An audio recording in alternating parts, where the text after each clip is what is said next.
Olá, meus irmãos, olá a todos, glória a Deus, o Senhor é bom e a sua bondade é infinita, e é por isso que estamos aqui, mais uma vez, porque o Senhor é bom e a sua bondade e a sua misericórdia é infinita. Todos são bem-vindos e vamos estar meditando na palavra de Deus. Hoje nós vamos, a palavra de Deus está no livro de Eclesiastes, capítulo 2. É com ele que nós vamos trabalhar na noite de hoje. Amém? Eclesiastes capítulo 2, que diz assim: disse comigo, vamos, eu te provarei com a alegria, goza, pois, a felicidade. Mas também isso era vaidade do riso. Do riso disse, é loucura. E da alegria, de que serve? Então resolvi no meu coração dar-me ao vinho, regendo-me contudo pela sabedoria, e entregar-me à loucura, até ver o que melhor seria que fizessem os filhos dos homens debaixo do céu, durante os poucos dias da sua vida.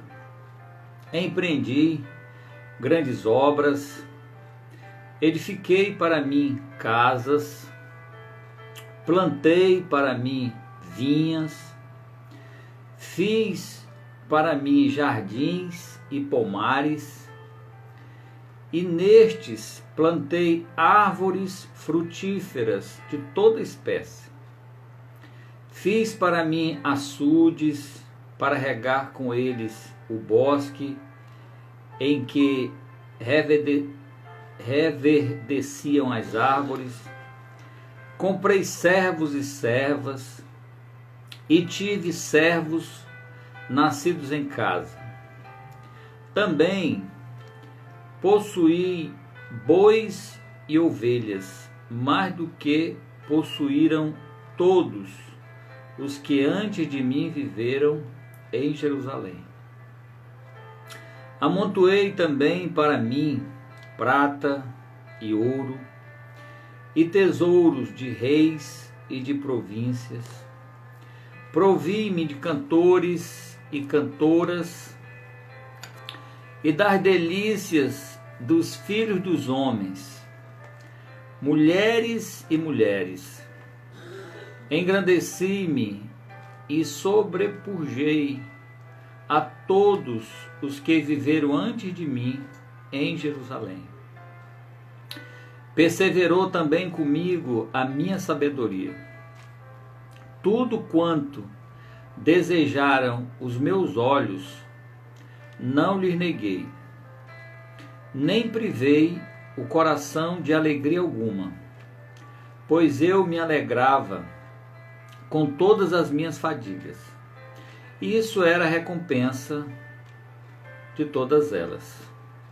Considerei todas as obras que fizeram as minhas mãos, como também o trabalho que eu, com fadigas, havia feito. E eis que tudo era vaidade, e corri atrás do vento, e nenhum proveito havia debaixo do sol. Glória a Deus. Ó Senhor, nosso Deus e Pai, aqui está a Tua palavra. Fala conosco, ministra nosso coração, que o Senhor se revele a cada um de nós, a mim, que você é apenas o condutor da tua palavra, você é apenas um instrumento de propagação da tua palavra, porque o poder vem de ti, Senhor. O poder para transformar, poder para libertar, poder para curar, vem de ti, Senhor. Fala conosco, não somente o que queremos ouvir, mas o que precisamos ouvir nesta noite. Em nome de Jesus. Amém. Glória a Deus. Meus queridos, todos que podem me escutar neste momento e outros que ainda vão acessar esta live lá para frente. O livro de Eclesiastes foi escrito por Salomão. Salomão, a maioria de nós conhece Salomão, não é? E no próprio capítulo 2, ele escreve exatamente a sua sobrepujância. Ele diz que tudo que ele desejou, ele teve, não é?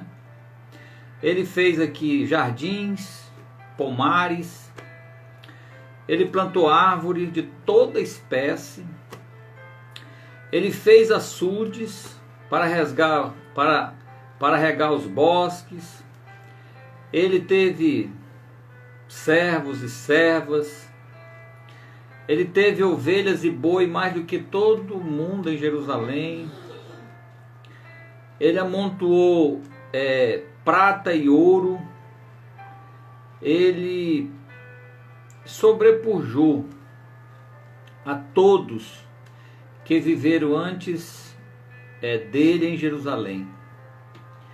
E perseverou também com ele a sabedoria. Ele detinha sabedoria. E tudo quanto desejaram os seus olhos, ele não privou.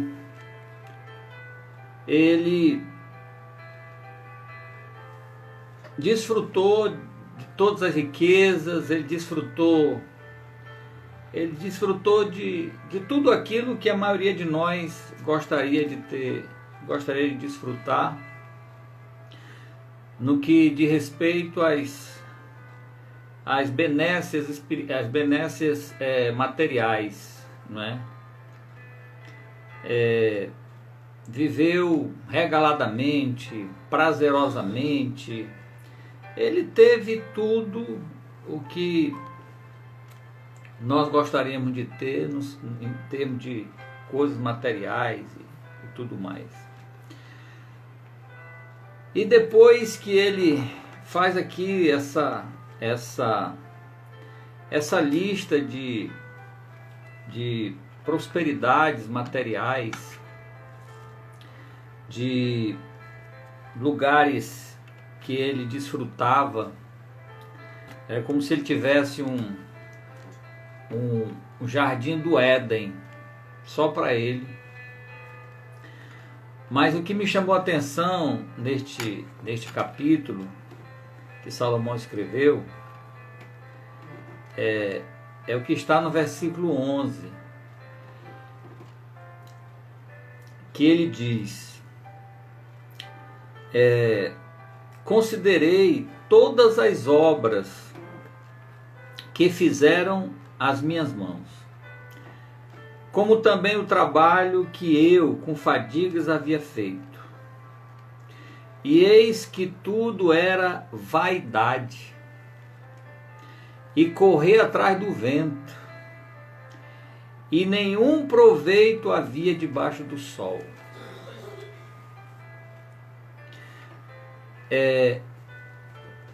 Quando eu li esse versículo, eu lembrei-me do que é que de fato pode trazer, pode dar sentido, pode trazer a razão da vida. Qual é o sentido da vida? Está aqui um homem que teve tudo o que quis, tudo que diz respeito a coisas materiais, e desfrutou de todos os prazeres que ele quis, mas ele chega à conclusão que tudo era vaidade, que era correr atrás do vento e que não havia proveito debaixo do sol. E em outras passagens, aqui mais embaixo, no versículo 18, do mesmo capítulo 2, ele também fala: aborreci todo o meu trabalho com que me afadiguei debaixo do sol, visto que o seu ganho era de deixar a quem viesse depois de mim. Então, Salomão, ele, como se ele tivesse parado e procurado o sentido da vida. Qual o sentido da vida? Onde é que está o sentido da vida? Não é? A gente nasce, cresce, estuda, trabalha, se desenvolve e depois morre, não é? E esse negócio de morte traz uma dor tão terrível, não é? Se não for a graça de Deus para nos confortar, se não for a graça de Deus para nos consolar, a gente perde a motivação. Dependendo do nível de vínculo que a gente tenha com aquela pessoa, a gente perde até a motivação de continuar sonhando, não é? Se apaixonando pelos projetos desta vida.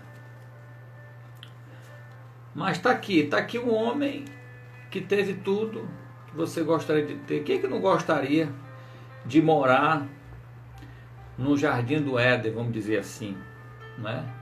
Ele construiu um açude só para regar o seu jardim. Não deveria ser o jardim aqui de casa, nem a sua área, o seu jardim, não é? Era um senhor jardim, ele morava, vamos dizer assim, morava num senhor jardim, morava no Éden particular. Mas ele, quando diz, eis que parei para pensar e tudo é vaidade, correr atrás do vento, proveito nenhum debaixo do sol. E aí eu me pergunto, qual é o sentido então? Onde é que está o sentido da vida? Queridos, Santo Agostinho escreveu certa vez o seguinte: a alma do homem, o homem aqui é o ser humano, a alma do ser humano, ela só encontra sossego quando ela encontra o seu Criador. A alma do homem, o ser humano, ele só encontra sossego quando ele encontra o seu Criador. As pessoas se enganam achando que o sentimento de significado da vida, as pessoas se enganam achando que o sentido da vida está nas coisas materiais. As coisas materiais, elas são importantes, não é? Quem é que não gosta de morar numa boa casa, de ter um bom carro, né? De ter boas roupas, de comer boas comidas, de tirar umas boas férias, ir para lugares belíssimos. Isso é inegável que todos nós somos desejosos dessas coisas. E também concluir uma faculdade, uma graduação, um doutorado, um mestrado e essas coisas que parecem que nos dá sentido, que parecem que nos traz a razão da nossa existência. Mas Paulo fala que aquilo que nossos olhos veem são perecíveis, mas aquilo que nós não vemos são eternos. Então, o sentido da vida não pode estar naquilo que nossos olhos contemplam. O sentido da vida começa quando eu encontro o meu Criador. Quando você encontra o seu Criador. Quando você encontra o seu Criador, você encontra a si mesmo. Quando você encontra o seu Criador, você encontra sossego. Você não precisa mais estar ansioso ou ansiosa por mais nada. Porque Deus, quando nós o encontramos, Ele nos basta. Não estou dizendo que agora eu encontrei Deus, eu não vou mais sonhar, eu não vou mais fazer planos de conquistas, né, materiais, pensar em ter um carro melhor. Não é isso. É que essas coisas, elas deixam de ter o significado de que eu as tendo, eu vou ser mais feliz. Não, a gente não vai ser mais feliz tendo coisas. Nós não vamos ser mais felizes. Nós vamos ter, quando nós adquirimos algo que sonhamos, né? Quando você sonha com um carro 0 quilômetro e você conquista este carro, você naturalmente, por alguns dias, você vai ter aquela sensação de felicidade por conta daquele bem que você tanto sonhava em ter. Mas depois, aquele carro que você limpava quase todo dia, quando chegou da concessionária, você já não,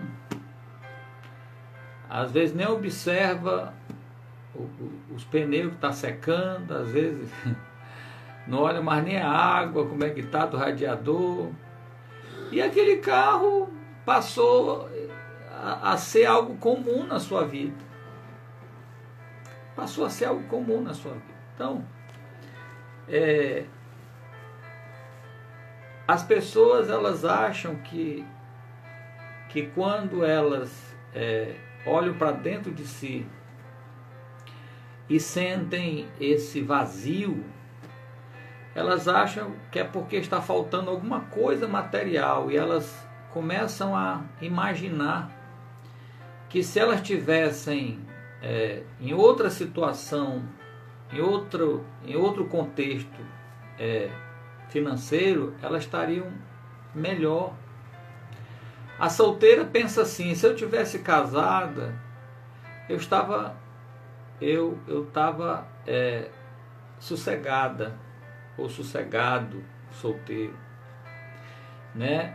Mas de repente a casada diz: se eu não tivesse casado, talvez eu estaria até melhor. E as pessoas vivem tentando encontrar o sentido, na realidade, da vida. Esse afã de querer sempre coisas, e quanto mais coisas as pessoas têm, mais elas desejam coisas. E é bom você ter sonhos, é bom você ter planos, não é? De prosperidade, você pagar o seu INSS, você de repente ter uma poupança.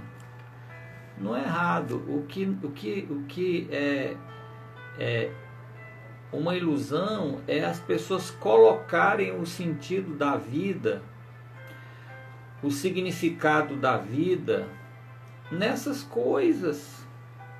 Como nós lemos no capítulo 2, Salomão ele sobrepujou em tudo.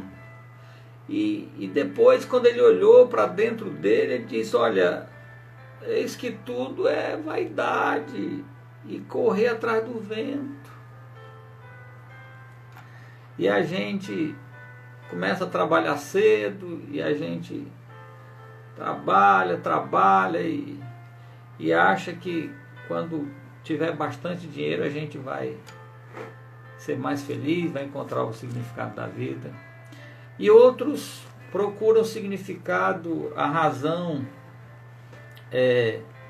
da vida, o sentido da vida em relacionamentos, não é? Aquela pessoa vai me fazer feliz, e a pessoa de lá também acha que você vai fazer ela feliz, e que com ela você vai encontrar o sentido da vida, e ela com você vai encontrar o sentido da vida. E na realidade, queridos, nesse mundo terreno, por melhor sonho que você tenha, por maior sonho de consumo que você tenha, essas coisas que os nossos olhos alcançam, elas não têm a capacidade de nos dar o sentido da vida. O sentido da vida. O que realmente nos dá o sentido da vida é quando a criatura de fato encontra o seu Criador. Quando o homem, quando a mulher encontra o seu Criador, ele se encontra, ela se encontra. E você vai continuar trabalhando, você vai continuar fazendo planos. A Bíblia diz que o planejar é do homem, é nosso. Lembrando que a resposta vem da boca de Deus. Mas não está dizendo que a gente não deva fazer planos. Vamos fazer planos, mas a resposta vem da boca de Deus. E aí, quando eu encontro Deus, quando eu encontro, criatura, encontro o meu Criador, eu já não vivo mais ansioso, eu não vivo mais preocupado com o dia de amanhã. Lembra o que Jesus falou lá em Mateus capítulo 6, versículo 25? Por que vocês estão ansiosos? Olha aí, ansiosidade, né? As pessoas ansiosas se atribulam, se fadigam, não é? Se estressam. Alguns desenvolvem uma pressão alta, não é? Por tanta ansiedade por essas coisas desta vida. E disse: olha, os pássaros não trabalham e eu os alimento eles. Olha o lírio do campo. Nem Salomão, com toda a sua riqueza e glória, se vestiu tão belo quanto o lírio do campo. Mas, em vez de vocês estarem preocupados, a questão aqui é a ansiedade, a preocupação, ansiedade por coisas. Essa é a moral da coisa, a ansiedade, a preocupação. Não tem paz. Eu preciso ter, eu preciso ganhar, eu preciso.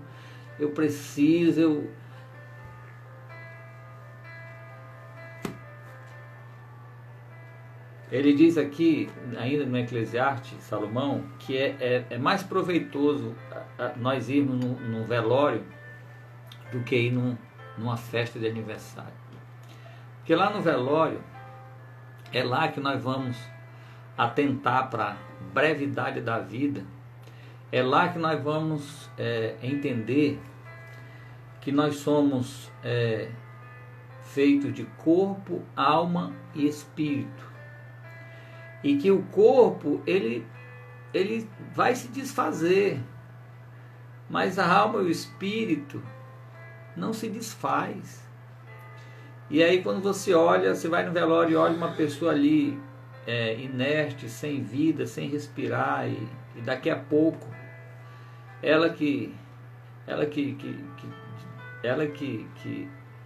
vivia cheia de glória, vivia cheia de majestade, agora vai descer uma cova e ali seu corpo vai ser totalmente desfeito, não é? E a gente no velório entende que nós temos que ser mais humanos, né? Olhar mais as pessoas e menos as coisas, não é? Voltando para o que Jesus falou, ele disse, olha, em vez de vocês se preocuparem com isso, busquem o meu reino em primeiro lugar, e as demais coisas que nós precisamos, não é? As roupas que ele disse para a gente não estar preocupado com elas, a comida, o alimento que ele disse para a gente não estar preocupado com eles, as coisas, ele diz, nos serão acrescentadas. Ou seja, as coisas não podem ser o fim em nossa vida. As coisas, elas são acréscimos. Elas devem vir por acréscimos. As coisas não podem nos dominar. As coisas não podem ser mais importantes do que nós. As coisas não podem ser mais importantes do que as pessoas. As coisas não podem ser mais importantes do que Deus na minha vida. Quando perguntaram de Jesus, Jesus, qual é o principal dos mandamentos? Qual é o mandamento top, vamos dizer assim? Qual é o mandamento ponta de lança? Ele disse assim, olha, ouve Israel, amarás o Senhor teu Deus de todo o teu coração, de toda a tua alma e de todo o teu entendimento. Agora, você me perguntou qual é o principal, eu estou dizendo que o principal é esse, ama a Deus, toda a tua alma, de todo o teu entendimento, toda a tua força, de todo o teu coração. Agora ame o próximo como você mesmo. Tudo que você for fazer para uma pessoa, se coloque no lugar dela. Pense em estar no lugar dela. Então, é como se Jesus tivesse pego os 10 mandamentos e resumisse em 2. Ama o Senhor teu Deus de todo o teu coração, de toda a tua alma, de todo o teu entendimento, e ao teu próximo como a ti mesmo. Quando você for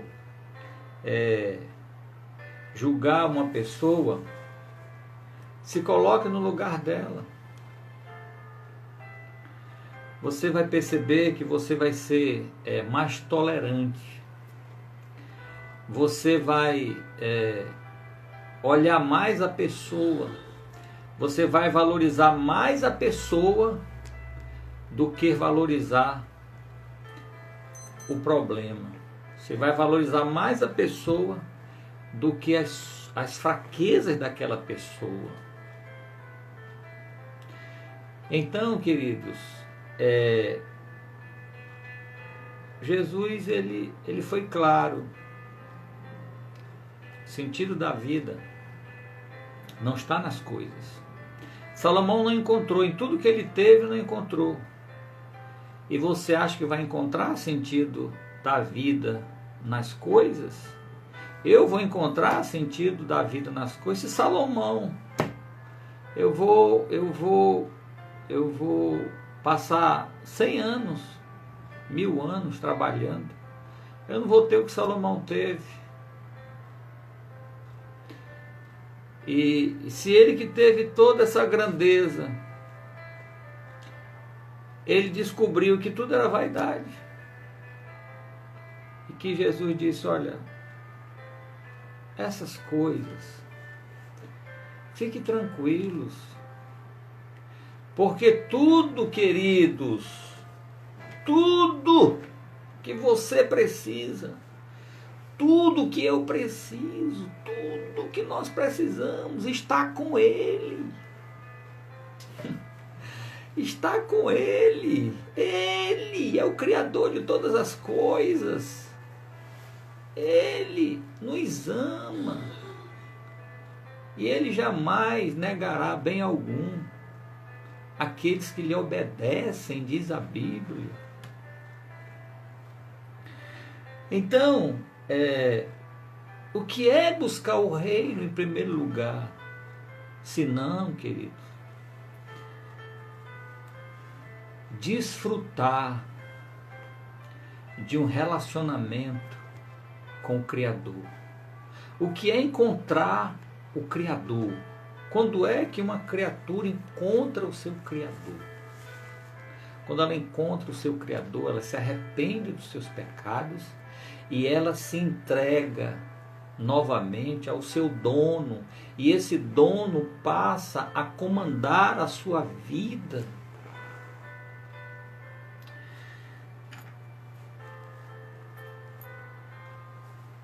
E não só comandar a sua vida, você passa a ter desejo de conhecer o seu Criador. Você já reparou que quando uma pessoa cresce e descobre que foi adotada,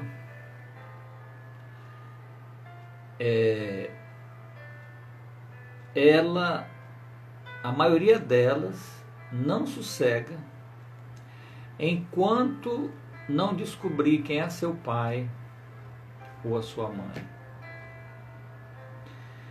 Se alguém convencer ela que sua mãe morreu, ok, mas eu quero conhecer meu pai.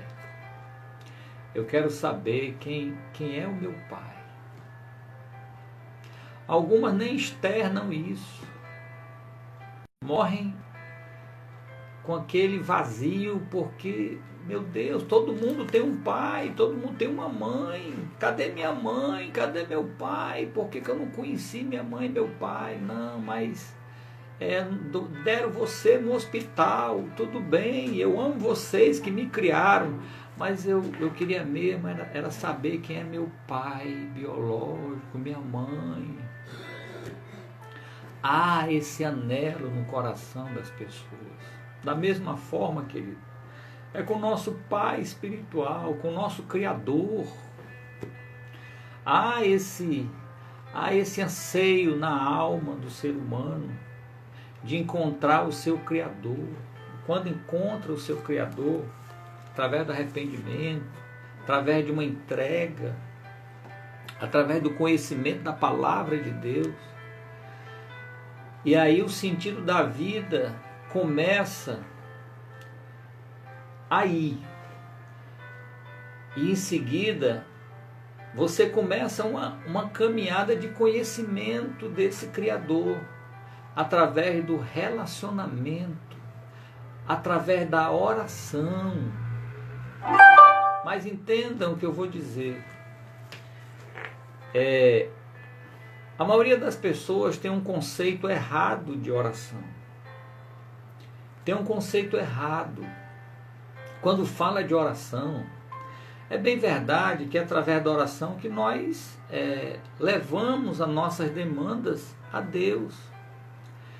Mas a motivação da oração não pode ser as coisas.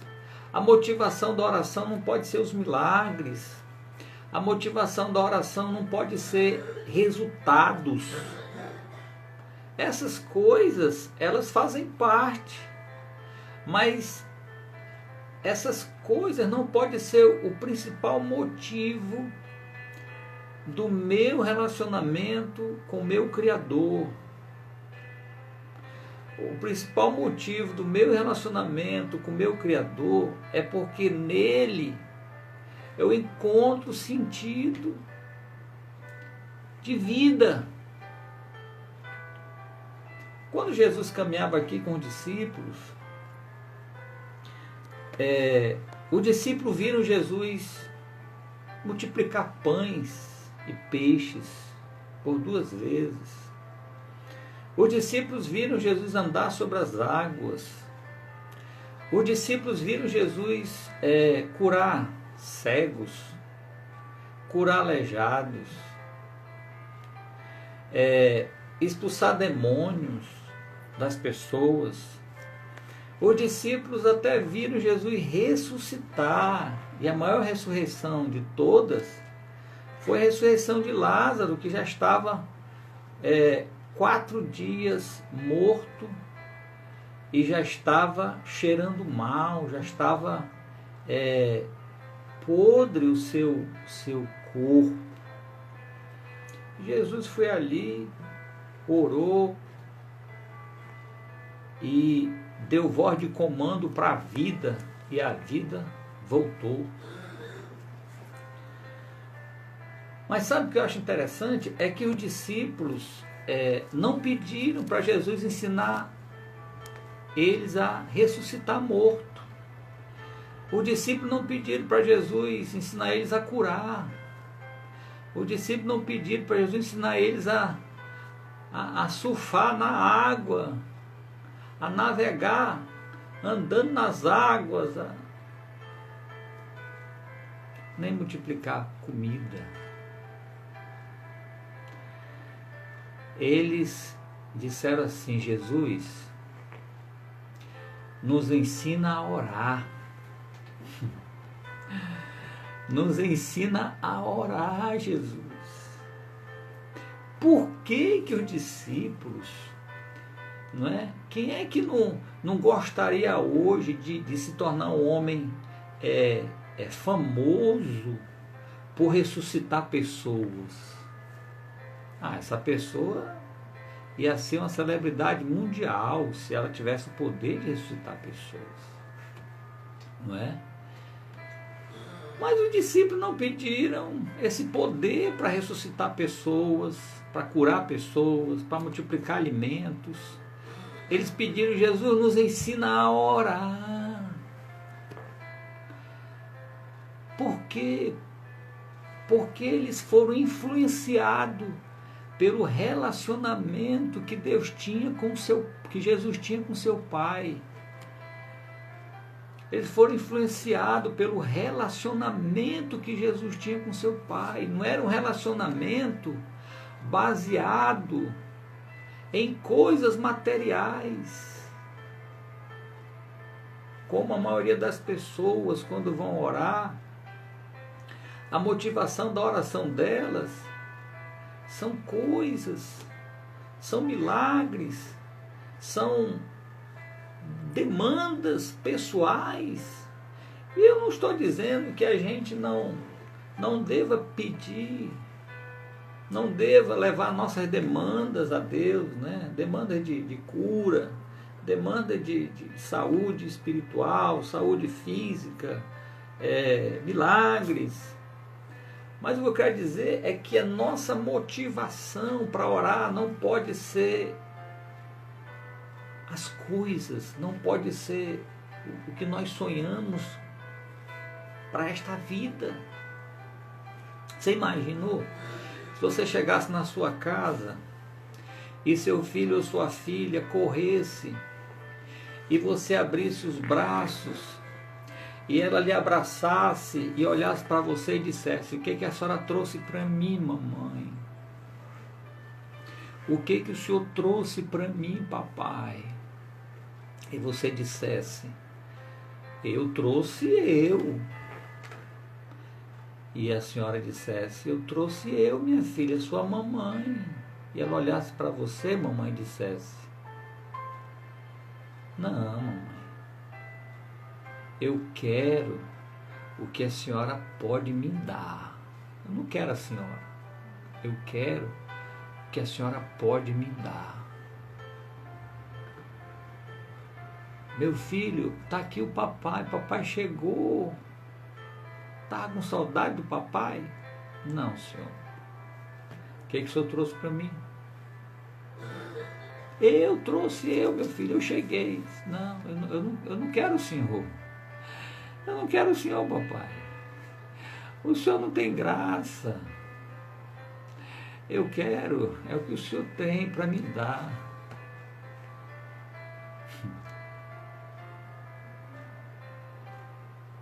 Sabe, muita gente faz assim com Deus. Muita gente faz assim com Deus. Eu quero Deus porque Deus pode me dar. Deus pode me dar. Ali, o Salmo 37, deixa eu conferir aqui, Salmo 37, diz assim,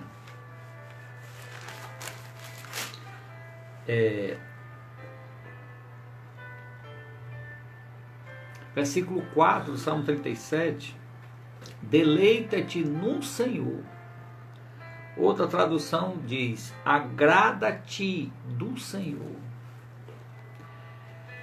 Não é agradar ao Senhor. Aqui não. Aqui não é agradar ao Senhor. É agrada-te. Tenha prazer de ter o Senhor como seu Pai. De ter o Senhor como seu dono. Senhor significa dono, aquele que é proprietário, não é? E aí eu vou lá para o Salmo 100, versículo 3, 2 e 3, que diz que dele somos feitura dele e ovelha do seu pasto. Então, como Deus negaria bem algum para aqueles que lhe amam, para aqueles que lhe obedecem, para aqueles que têm prazer nele, para aqueles que quando sentam para conversar com ele, para aqueles que quando dobram o joelho para conversar com ele, ou até em pé mesmo, conversar com ele, não estão fazendo isso só porque estão precisando das coisas. Essa não pode ser a principal motivação do nosso relacionamento com o nosso Criador.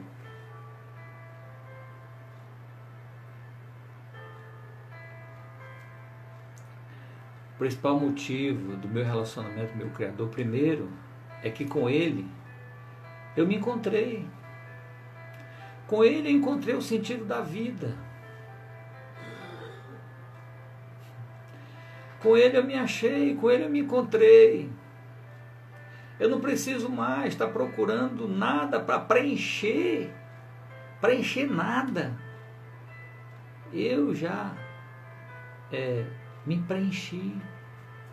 Nele eu já me encontrei. A minha alma já sossegou, porque eu encontrei o meu Criador. Eu não estou dizendo que a gente agora não tem mais problema, não, não é isso. É que não tem mais vazio. O Criador preencheu.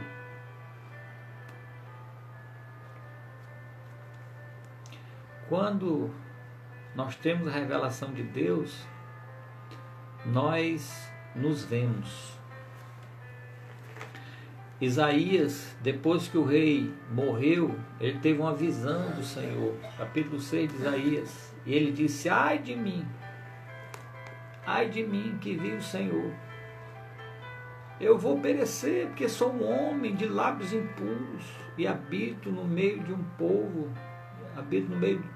povo de impuros lábios. Então, Isaías, quando viu o Senhor, ele viu o seu estado, como ele estava. Então, quando nós temos a revelação do nosso Criador, nós nos vemos. E aí nós nos arrependemos dos nossos pecados e entregamos o comando da nossa vida, porque nós não sabemos escolher, nós não sabemos fazer as escolhas, nós não sabemos tomar as decisões corretas. Há caminhos que parecem ser bênção, mas é caminho de morte. Há ideias que parecem ser as ideias mais perfeitas, mas são ciladas para a nossa vida lá na frente. E a gente descobre, como uma vez a minha irmã disse: mano, uma das minhas irmãs, eu escolhi 2 maridos e todos 2 eu não tive sucesso. Agora eu vou escolher no Senhor. Eu vou deixar que o Senhor me ajude a escolher. Porque os nossos olhos são enganosos, a nossa mente é enganosa. De todos, diz a Bíblia, o coração é o mais enganoso de todos. Então, aquilo que eu sinto nem sempre é uma sinalização da vontade de Deus para a minha vida. E aí, querido, sabe como é que Salomão encerra? Sabe como é que Salomão encerra o livro de Eclesiastes, depois que ele fala que tudo é vaidade? Olha como é que ele encerra o livro de Eclesiastes.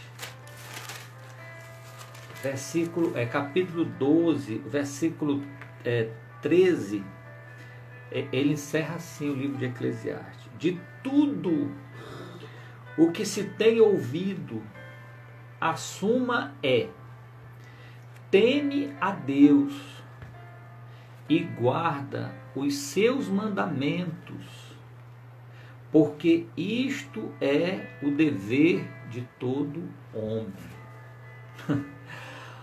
Depois de tudo, eu quero estimular você a ler o livro de Eclesiastes. São 12 capítulos curtos. Você lê rapidamente, você vai ver. Salomão começa a questionar as coisas desta vida, aquilo que os nossos olhos conseguem alcançar, aquilo que as nossas mãos conseguem pegar. E ele resume que tudo é vaidade. E no final do livro ele diz: de tudo que se tem ouvido, a suma é: teme a Deus e guarda os seus mandamentos. Querido, guardar os mandamentos de Deus é obedecer a Deus. Obedecer a Deus não pode ser um fardo. Mas para muita gente obedecer a Deus, meu Deus, é um fardo, é um fardo, é um fardo. Queridos, obedecer a Deus é um investimento que eu faço para mim mesmo. Tudo que Deus quer é que você se dê bem. Tudo que Deus quer é que eu me dê bem. Sabe por que muitas pessoas se dão mal? Até aquelas que estão dentro de uma igreja.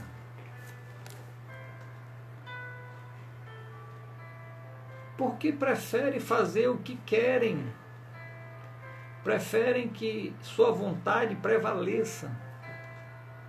E não estão se importando em obedecer a Deus, A obediência a Deus é para trazer um sucesso para a minha vida.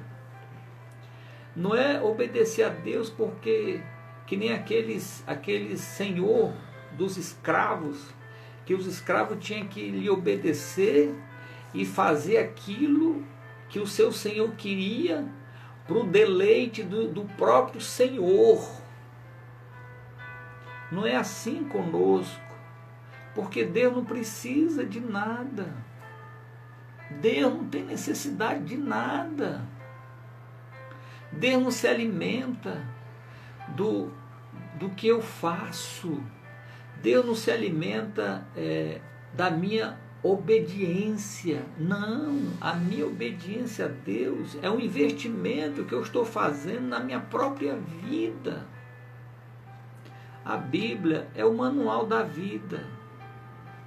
Quando eu obedeço o manual, eu funciono, eu tenho um sucesso. Você já reparou que toda pessoa que cria algo, ela cria um manual? O criador do aparelho celular, você compra o celular, vem o manual. Compra a geladeira, vem o manual. Compra um televisor, vem o manual. Tudo que você compra, vem o manual. Você compra o remédio, vem o manual, a bula, o manual. Para ensinar você como tomar. Para ensinar você a ter sucesso com aquele objeto que você adquiriu. A Bíblia é o nosso manual, e ela nos ensina a como ter sucesso através da vida que você adquiriu, através da vida que eu adquiri. A vida que eu adquiri tem um manual. O manual está aqui, a palavra de Deus. É o manual. Então, obedecer a Deus, querido, não é um fardo, não é um sacrifício, é um investimento. É bênção que eu estou atraindo para a minha vida. Deus não precisa que eu lhe obedeça. Não. Deus não precisa que eu ande no seu caminho. Não. Mas Deus me fez para eu ter vida e vida com abundância. Mas para eu ter vida com abundância, eu preciso andar nas suas veredas, eu preciso andar no seu caminho. Eu preciso lhe obedecer, porque através da obediência eu vou me dar bem. É como minha mãe dizia quando era criança: meu filho, você precisa estudar. Para você ser alguém na vida, você precisa estudar. Então, quando eu obedeço um conselho de uma mãe, quem vai colher o resultado daquela obediência sou eu. Aquela pessoa não está ganhando nada. Ela está ensinando para mim o caminho do sucesso. Quando Deus pede para que lhe obedeçamos, é porque Ele quer que você e eu tenhamos sucesso nesta vida. Então, querido, desfrute de um relacionamento com Deus. Orar não é só falar com Deus. Falar, eu falo com muitas pessoas, mas relacionamento íntimo eu só tenho com a minha esposa. Relacionamento íntimo eu só tenho com meus filhos. Relacionamento íntimo eu só tenho com meus familiares. Eu não só falo com eles, eu tenho um relacionamento com eles, com alguns irmãos da igreja. Com Deus, eu não posso só falar com Deus.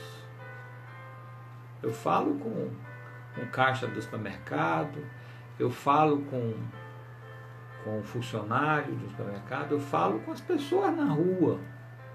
Mas com Deus eu não somente falo com Deus, eu tenho um vínculo Eu tenho um relacionamento, eu tenho uma ligação que foi conquistada através da morte de Jesus Cristo na cruz do Calvário. E eu não posso correr para Deus só quando eu estou em apuros. Eu tenho que... A minha motivação para conversar com Deus não pode ser apenas porque eu estou precisando de algo, mas é porque eu me sinto bem em conversar com Deus. É porque eu preciso desfrutar desse relacionamento que foi conquistado através da morte de Jesus Cristo de Nazaré, ali na cruz do Calvário. E o autor aos Hebreus diz: tenhais ousadia para entrar nos santos dos santos. Ou seja, tenhais fé e entre no relacionamento com Deus. Não ore apenas porque você está precisando de algo. Deleita-te, tenha prazer. E isso você vai construindo. Você vai construindo. Lembra quando você conheceu seu marido? Lembra quando você conheceu sua esposa?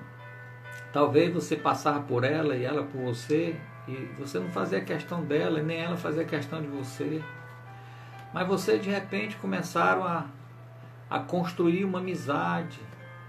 Vocês foram construindo através do relacionamento, através de que você começou a conhecer ela, ela começou a conhecer você.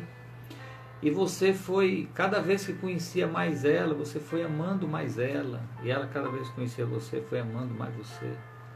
Assim é a nossa relação com Deus, à medida que nós vamos lendo a sua palavra, à medida que nós vamos conversando, se relacionando com Ele de forma sincera, nós vamos amando Ele muito mais e vamos tendo mais prazer de estar na sua casa.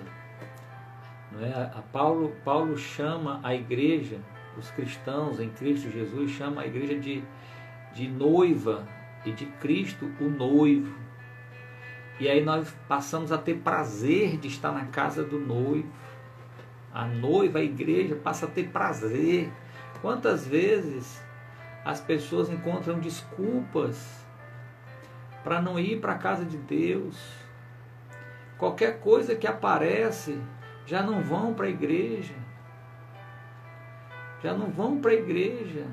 Tudo é desculpa para não ir para a casa do noivo. Porque falta paixão pelo noivo, porque falta amor pelo noivo, porque falta relacionamento, porque é o relacionamento que gera afeto. É o relacionamento que gera afeto, é o relacionamento que gera conhecimento e que gera afeto. Não é? Eu espero que quando nós voltarmos a nos reunirmos na casa do Senhor, as pessoas possam dizer que nem um salmista dizia: me alegrei quando me disseram, vamos à casa do Senhor. Que as pessoas tenham alegria, tenham prazer, porque ali vão ouvir a palavra do seu Criador, vão ouvir palavra de Deus, vão ouvir palavra de bênção. Ali é um lugar de descanso da alma, de cura, de libertação, de descanso da alma.